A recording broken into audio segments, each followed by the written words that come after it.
Hello, it's Dr. Rhonda Johnson. Today is Tuesday, January 24th, 2023, and today I'm talking about obesity and COVID-19.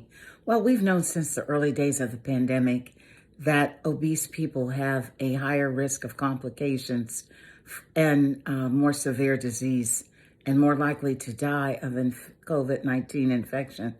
Well, there was a recent study published August 26, 2022 in Obesity Reviews.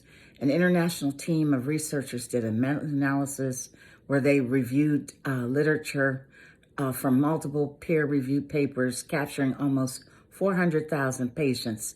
And they found that people who were obese and got COVID were 113% more than likely than people of healthy weight to land in the hospital, 74% more likely to be admitted to the ICU, and 48% more likely to die. But why is that so? Well, obesity can do a number of things. It can weaken your immune system, it can cause chronic inflammation, and make your blood more prone to clotting. Now, there's also a factor, a social environmental factor, that people who are morbidly obese and very overweight may avoid medical care because of the stigma associated with obesity. And by the time they come in the hospital, it's almost too late. So the science and knowledge of COVID and obesity has greatly expanded since the first year of the pandemic. And here's some facts about what's known today. That the SARS-CoV-2 virus, that virus that causes COVID-19, can infect human fat tissue. This has been confirmed in the lab and on autopsy studies. Now, when the virus infects fat cells, it causes a pronounced inflammation in the immune cells that hang out in the fat cells. And then a very inflammatory state occurs. And the fat cells pump out lots of inflammatory chemicals that can cause severe illness. So, when I went to medical school, we were taught that fat cells were just inert, just sort of storage cells. But that is not the case today. Fat tissue not only contains fat cells, but a variety of immune cells.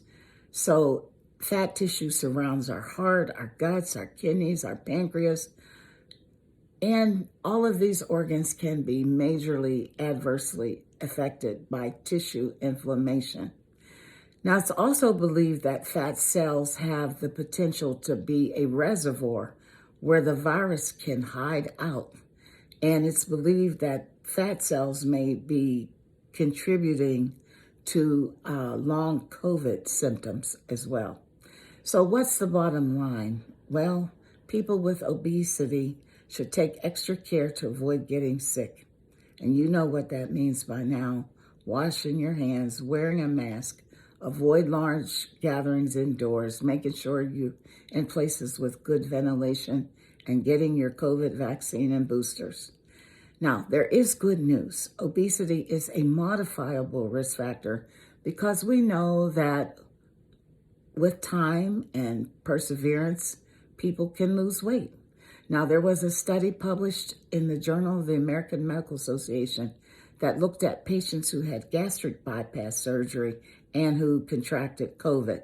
Well, they found that the gastric bypass patients had a 49% lower risk of hospitalization, a 63% lower risk of need for oxygen, and a 60% lower risk of severe disease. Now, I'm not saying that folks need to run and get a gastric bypass. I'm merely showing that reducing the amount of fatty tissue can make obese people less vulnerable to severe COVID. So this has nothing to do with fat shaming.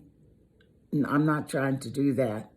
I'm just trying to point out facts and encourage people who have weight loss goals that may be an incentive to them to lose weight so that they can modify their risk for COVID.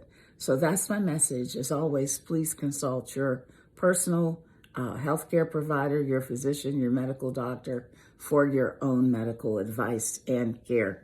Be safe and be well, folks.